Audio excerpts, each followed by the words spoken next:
Challenge number 3, we utilize outdated tools and methodologies to measure success. So we use things like what? Last click. Everybody know what I mean when I say last click? The last channel that I actually used before I crossed the finish line on that path, either from action or purchase.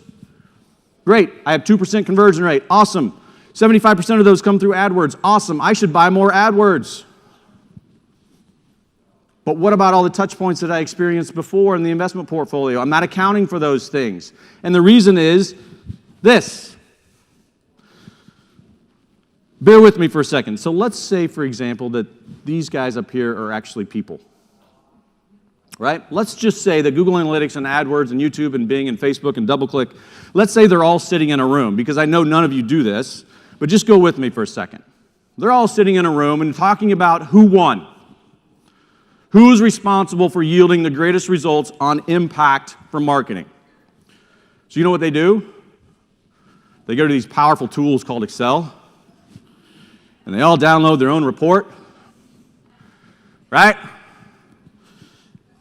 And then we have this awesome discussion that says, hey, I won. Google says, no, I win. Bing says, I wish I was AdWords. Banner ads and DoubleClick just say, hey, I'm pretty. You know what? Nobody would know.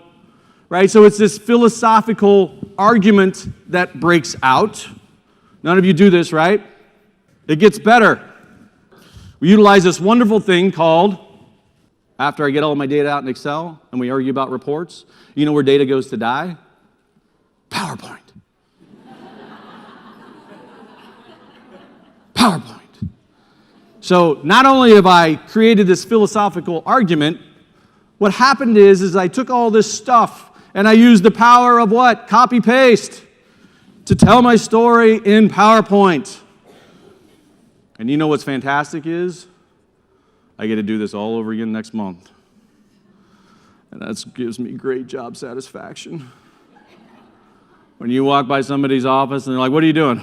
I'm doing monkey work, copy-pasting. What for? I got a meeting tomorrow. I got to stand in front of the CFO and I got to justify my budget. I hope to God this PowerPoint works. Right? Why do we do that? Because we don't know better yet.